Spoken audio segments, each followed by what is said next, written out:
Hey, how's it going? It's Tim Brown, and this is the Hook Better Leads podcast. I'm here with Brad Akers. How you doing, man? Oh, I'm doing awesome. How are you? Doing well. Brad is from Hype Digital. Today, we're going to be talking about lead generation versus brand marketing. And what is the real difference? You know, we've got all these people. We got Joseph Hughes out here talking about branding. And I think it's kind of the way he talks about it is kind of new to the roofing and contractor space in a lot of ways. People haven't been thinking about that as much. Yeah. Whereas I think, Brad, you've got a history in marketing. Is that correct? You've been. Yeah, I've been doing it for a while at least. Yeah. You know, the idea is like, talk to us. What's the difference between brand marketing and just straight lead generation? Sure. So I think lead gen, it can be a variety of things. And there's lead gen where it's third-party lead gen, people like Home Advisor and Angie's List and Thumbtack, where you're purchasing leads. There's some good ones out there. I mean, I know there's a lot of bad publicity. There's a time and place where it might make sense in your business to do that.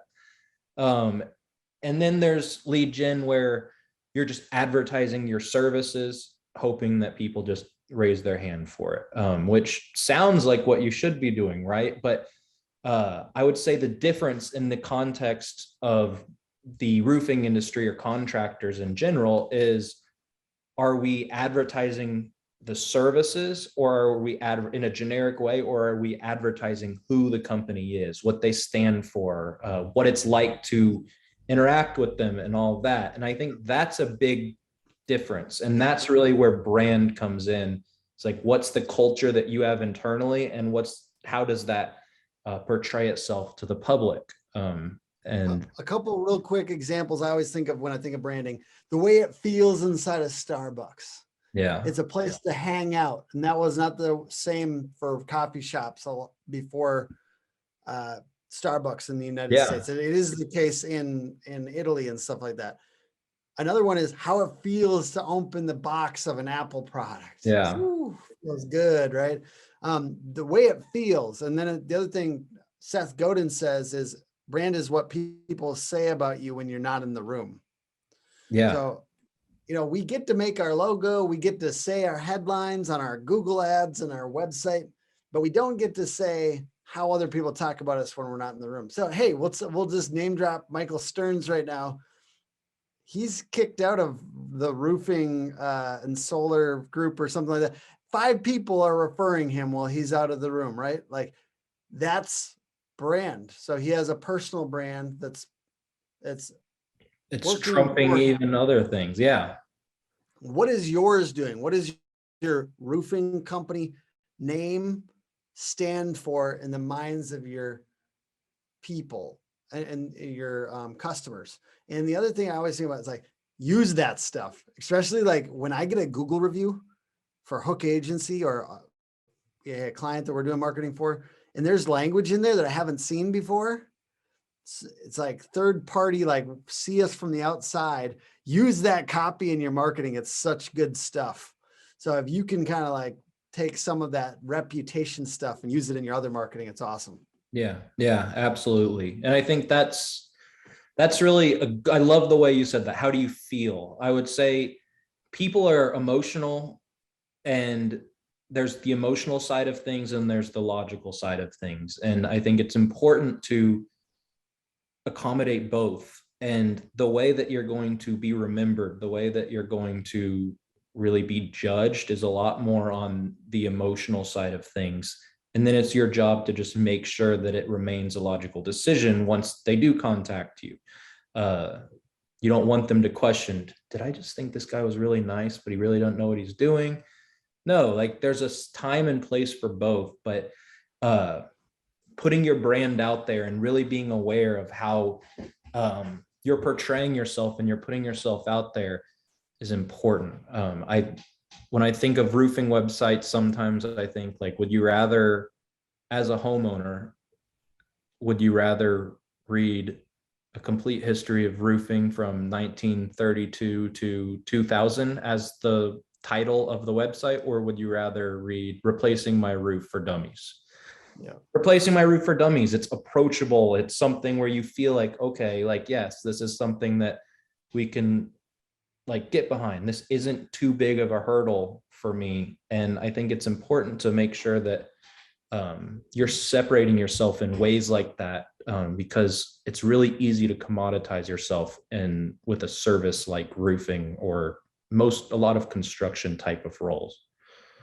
But let's kind of contrast this now with lead gen and really dive into lead gen. Yeah. Because on the other side, I've seen a lot of marketing agencies, particularly, to be honest, they're ones that aren't in roofing or even home services. So outside of all this, we've got the fancy, fluffy agency.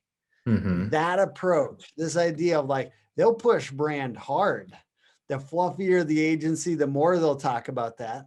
So let's talk about, why do we push into lead gen, even though it's uncovered? I mean, I care about leads for our clients, right? I want exclusive leads, right? I don't want the shared Angie leads. We just believe that commoditizes you.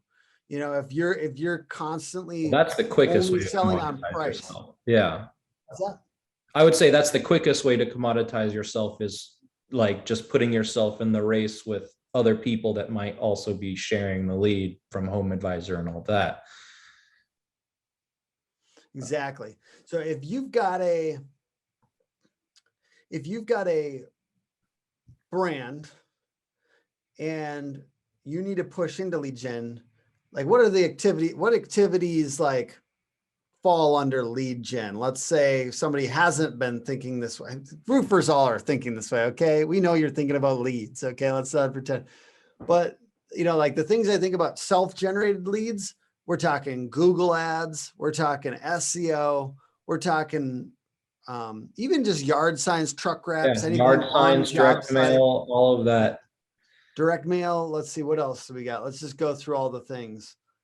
Call centers, that I could be think lead gen. even Facebook ads, there's Facebook people that have ads. really cracked the code there with lead I would say gen on average, you're either, well, I think there's a little lower quality leads. Oh yeah, coming no, we agree Facebook with, ads. we're probably on the same page when it comes. We're not mad at Facebook ads. We just, like, it is better when it comes to brand on average. Like if you're thinking about it in the way of brand, I think especially in tight areas, like if you're trying to just soften your 5-city radius with branding focused content and you're making useful stuff that's like short and not super pitchy all the time.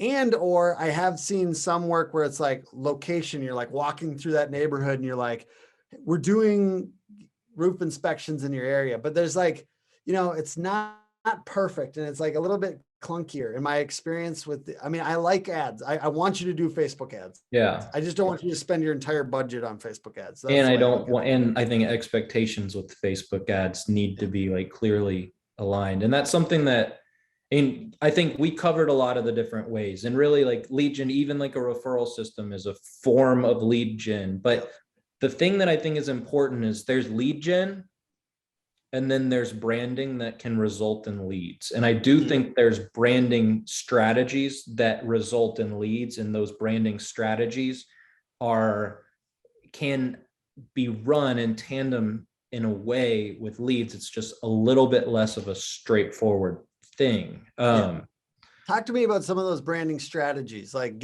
what are some of your top ideas for kind of helping decommoditize a roofing company and get them into the spot where leads are easier to get? Yeah, absolutely. So what I think that I really think that the big way to stand out in such a noisy world like roofing is, there's so many different roofing contractors out there. Most of them are doing some sort of advertising. I think your website, you and I are both going to be aligned here, I think, is like your website's a huge opportunity to let people come check you out a little bit while they're trying to make a purchasing decision. And when they're on your website, they want to feel heard, understood, not overwhelmed, and they want to feel like you're the right person. They're trying to get an idea of who you are. I would say on Facebook, there's opportunities for this as well, though I do think Facebook's trickier I think it's heavy on branding. But on Facebook, there's ways to do this. And it's just giving people, putting eyes on you. And there's a difference between putting eyes on you, the business and what the business stands for, and putting eyes on individual services and all of that.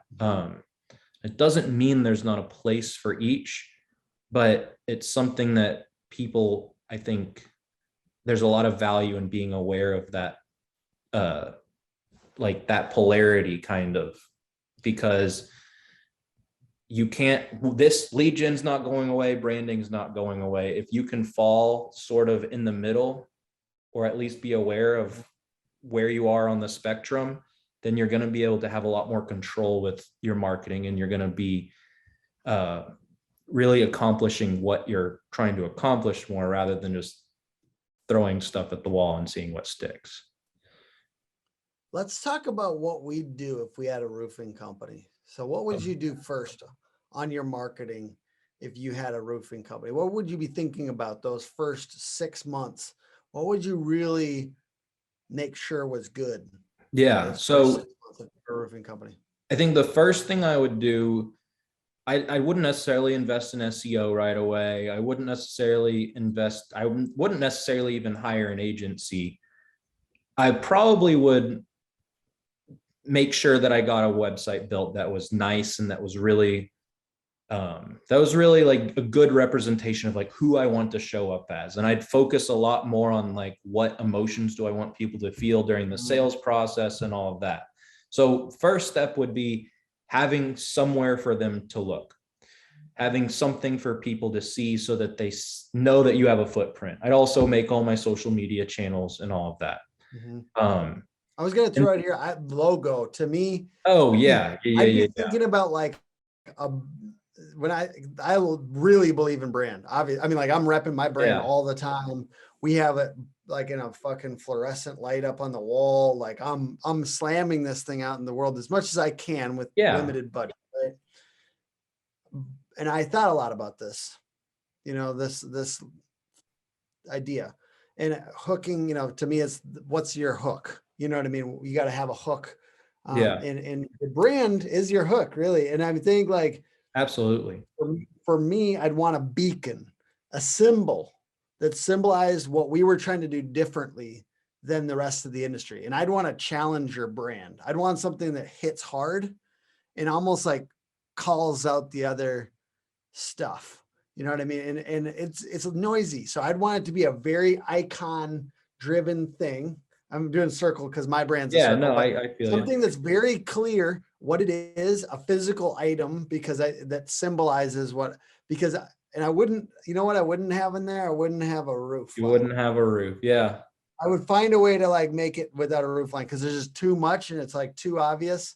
And it's okay to have like, I think about the first thing I think about is like a lighthouse roofing, like I'm sure there's like 50 of them. But the point is like, I want something that symbolizes we're bringing light into this space. We're creating clarity. I would, if you could do flashlight. I mean, I'm just saying something that's like about light into the space, clarity, something that is a specific item that we could have an icon on anything. Even if you didn't have the word, you'd see the icon and you'd know of that company. Yeah. And I'd make sure that I have like, kind of like I always say, because we don't do branding for companies. So like I can get really high and mighty about this and say a ton of stuff, but I really think of it as like challenger viewpoints and like boiling it down to like 3 key messages. Like this is what this company stands for, boiling it down to 3 key messages and starting there. And then I would do all the stuff. I mean, I'm sure that was kind of important. I would argue that you do. I would argue that you do branding for companies, just a more of a roundabout way. Yeah. But I agree. Like I think a logo.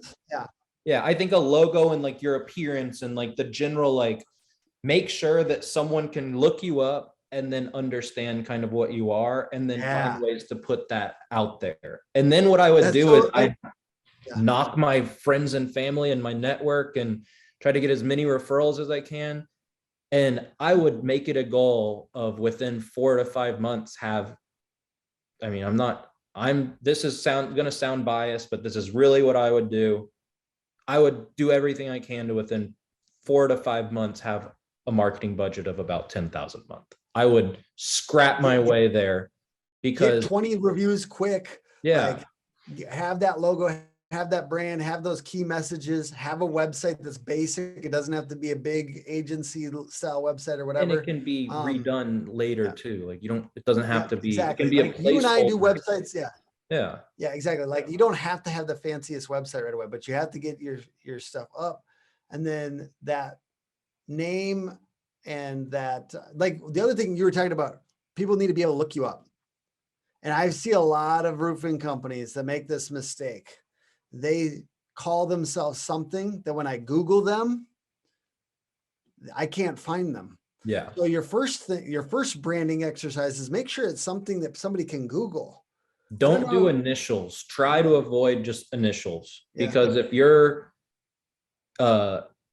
it's the yellow pages are pretty much dead by now, guys. So AAA roofing, there's no value to a name like that. It doesn't even make sense. And it's gonna, but then you can have other things that, like, I mean, just my initials are BCA. Yeah. Right. So if my name was BCA roofing and you looked up BCA or BCA roofing, like there's going to be a lot of companies or whatever that have the acronym BCA. Yeah. Like, don't put yourself in a position where you're competing against like the oil and gas companies or anything. Like, it just, like, you want to make sure that your name says roofing and that once you search it, it's there, because it's like it's good. I have a client that is Skyview, and I love that name. I think that's a great name for roofing. It's not, doesn't necessarily tell a story, but Skyview roofing, like, how often if it's Googleable, yeah, it's good. And then the other thing you can do is like you can mix and match things. Like, I'm not saying to use this, but I'm saying like red hammer, blue ladder. Like you can get into a space where it's like you can create something that's unique enough that it's Googleable. That's important. And there's especially have you heard if of somebody orange can elephant remember it. roofing? Yeah, exactly. So if you can pair a color with an object that's very clear, then, and it's Googleable and they can remember it, that's one big piece of branding. And it does help your lead gen too. So all of this stuff with branding, it all works together. They're not separate, but there's a way to focus on brand and lead gen at the same time. And then there's a way to focus on lead gen at the same time. Mm-hmm.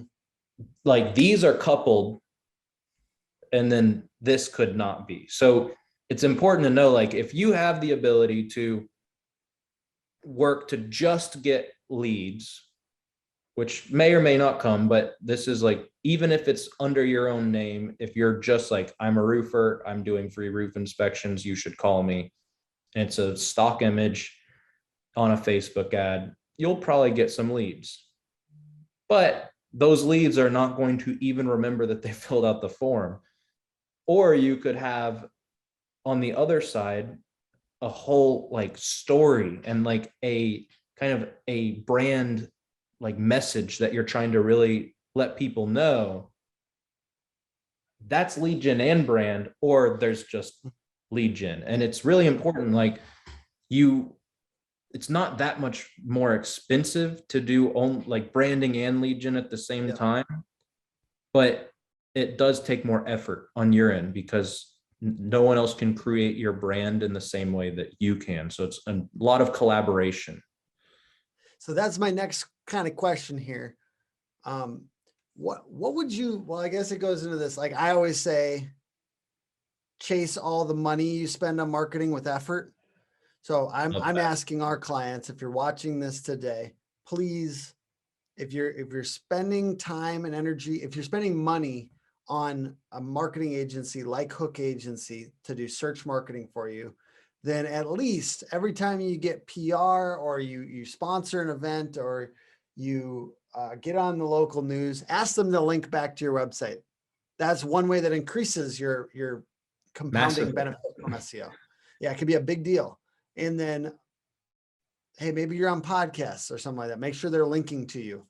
If you do have other content, that you're creating in your company, let's say as part of your process or something like that, share it with your SEO company so we can publish and we can show the world your process, and it's great content fodder. So you're chasing your spend with effort. I think that's a good way to do it. So you get the most out of each channel. Now, what would you say is something that you wish you could tell all of your clients that they should also do? Okay. So there's two things. Personal branding, I think, is super underutilized in the roofing industry. And if you're on social media a lot, you see the people that are good at it. So maybe you might not realize how underutilized it is, but it is. All of your sales reps, you are probably most likely in the same city or have a large amount of your Facebook and Instagram friends and all of that see you. You need to be pumped about what you do. Like, there's a huge opportunity that might be being missed by making sure that every single person that has known you for the last 15 years that might be following you on social media knows you as the roofing person. So posting that. And then in addition to that, I would say, I wish people would really, really like put a lot of effort into like making sure that they're just posting content on their social media and GMB and things like that. And it's not a huge needle mover, but if you go live on a job site a couple times a week and then you post this and then you are like, oh, hey, I just wanted to let anyone who's following me here know like that we're over here, like, look at what we just found. Like, if this is maybe something that you're seeing on your home, like it could be a sign that this, or even, hey, you don't need to call me out to do this. Let me show you how easy it is that we're fixing this. Like, just be a resource to people. And I think I want people to do that partially because I think it just is good, and you can tag your own company in your profile. Also, you're going to get tagged in more posts and people are going to think, oh, I know somebody, because everyone loves to be Mr. I know a guy. I love suggesting and referring and connecting people. Like, that literally like pumps me up.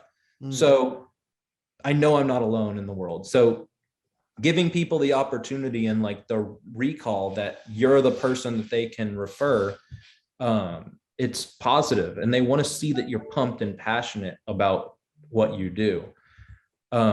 So for me, it's really just that. And then the other thing I would say is, I think every single one of my clients needs to watch a YouTube video on Facebook ads and run ads around like every time they finish a job, post it on social media and run an ad with like a 1 mile radius. I love that. Because and you don't have to expect a lot, but if you're in the neighborhood, like, it's going to move the needle for you. It's going to do something. Yeah. My other thing is, I guess, we're kind of just going down the list. The other thing is, like, if you're not doing remarketing, do as much remarketing as you can. And we do ads for some of our clients and some of our clients we don't, but anything you can do on remarketing, like if you can have the Facebook pixel on your website, if you can have the Google ads pixel, and remarketing cheap. Yeah. It's like, hey guys, that's just when you, a lot of you will already know this, but for, some other people, if somebody comes on your website, then they see your ad everywhere else in the internet. And at least the Facebook and the Google ad network, you should always be running some kind of remarketing, in my opinion. It's just a no-brainer, because you already spent money getting them to your website, and then everywhere on the internet now they see your ad. I mean, it kind of goes that whole like chase money with effort thing. Yes, it's more money in this case with remarketing, but it's like you said, it's the cheapest ads you'll ever get clicks on. And once again, even if and it might not be, I think a lot of the time, especially with Facebook, like Facebook's probably the biggest offender of this, but a lot of the time people think that, okay, my cost per lead is like way higher than it should be. And they're chasing that low dollar cost per lead that they see screenshots of. It like, bro, it doesn't even matter if they fill anything out half the time. Like, just First of all, it barely exists. Like, half these people that are screenshotting that craziness are showing the weirdest outlier. That's the real deal. Like most people I'll are admit, trying I to had figure it a out. campaign that the customer, I just spoke with the customer yesterday, and we Yep. had some Facebook ads for them running for like a week as we're building the website and doing some other Yep. things. We're just like, let's throw up some dust. And we were getting like $4 leads. And I was like, Yeah. I like, part of me wants to be excited about this, but part of me knows better. And Yeah. sure enough, I spoke with them yesterday and they're like, hell yeah, like this is great, blah, blah. Oh, by the way, the leads are awful. Look at this. Like, you probably will think this is funny. Like, let me send you a screenshot of one of the leads. And it was literally like too inappropriate to say on this, like, is the fake name that they put in. So, like, that's not Half what the you time, want. Go ahead. yeah, exactly. And half the time you should just be thinking about this, like, I want to hit with more impressions. Like I want to, I'm sorry, I like contractors a little bit that love that we want to be everywhere. You know, that's me. I want us to be everywhere. I want Hook to be in people's mouths. And you can make it cheap. Like if you're not thinking about it as lead gen, you're thinking about it as billboard and brand. Like those ads make a lot of sense. Radio And and just TV, throw it's all the 300 to same. 500 bucks a month at brand oriented, you know, ads. And then you can, I mean, I just think that it's smart. And then it's like, but you have to have good creative for that. Otherwise you're not putting out much for your brand. So that's why like, Yeah, it I can want go you to have back the to where logo quick. What's that? it could accomplish the opposite of what you're trying to accomplish if you Yeah. are not careful. And I Yeah. don't want to make that scary, but like, Testimonial don't is a good use one. stock images, don't use this. Like, yeah, like screenshots of testimonials, things like Video that. That's going to go so testimonials. much further. If you, yeah, that's another Exactly. thing. I wish that's, you asked me what I would tell all of my clients to try to get video testimonials as much as possible. I need to take that own advice. I always forget to ask. They don't have to be that fancy. They could No, be I over know. I Zoom. mean, I get Yeah. people to get them, but video testimonials for roofing and for things like that, like really, really valuable, because all of a sudden you go from kind of like a strange, like a roofing company. You all day you're like looking at roofs. That's so far from like my normal day to day as a lawyer. But then all of a sudden you bring in someone who's like them, like, hey, we're over here, like we were nervous about this. Like they're going to speak towards what your clients are feeling more than you're likely to be able to come up with on your own. It's so good. Yeah. And it's like, it's almost better when they talk about their apprehension. Like Yeah. we got one for one of our clients and he's like, I knew that they were going to do a good job because they're like a master elite contractor and, you know, they have really good reviews, but I was really scared about the cleanliness of the job site because I'd seen my neighbors have craziness in their yard and I was worried about my wife's flowers. So they took care of that. And it was just cool to see, like he led with all the apprehension and this, like, oh, I don't know. And actually, I think I might've been asking the questions on that testimonial. So I That's a knew what good to ask, one. but if you are doing video testimonials for yourself or your marketing agency, lead with like, what were you scared about? And how did they alleviate that? Because I think that that's a really good spot because that's what people are thinking about. They're thinking about their current, like it's objection handling. Yeah. Dude, that's what marketing is at its very best is objection handling and like making sales easier. You know, some of my clients, like my old client, he says all of his salespeople are lead babies. And I take that as a personal compliment. Yeah, it is. Because like they can close stuff easier and then they have a little harder time when it's not all this internet generated with a bunch of, you know. And that's the thing is like Tim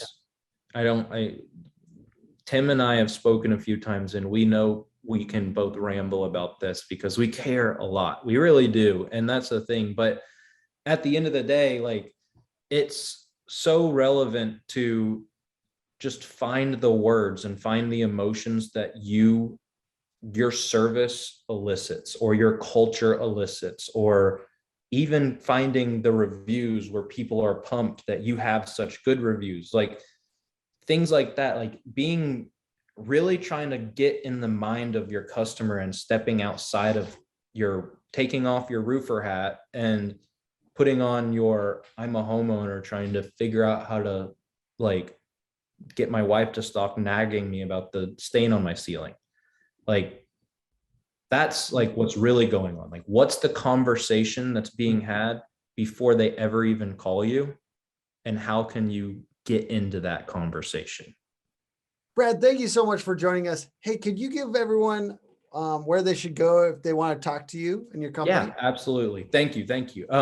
Go to heightdigital.com/Bradley. My Height Digital, HITEDIGITAL.com/Bradley, BRADLEY. You can book a call right with me there. One of the good guys of the roofing marketing space. Guys, check them out. I appreciate it. I feel the same way about you, Tim. We have an unspoken bond because I think we both really care about our clients, and we want the roofing marketing space to continue to develop, and for people to get what they believe they're purchasing, and for people to follow through on it. And I think that if people would not be going wrong if they go with your company. And so Hook Agency believes in what you're doing. Vice versa. I appreciate that. Thank you very much. And the podcast is put on by hookagency.com, Hook Agency all over social. And I hope to have you on again one day, bro. I'll be happy on. Just say the word and we'll make it happen. All right. I love it. All right. See you, everyone. Thanks for watching and listening. Thanks, guys.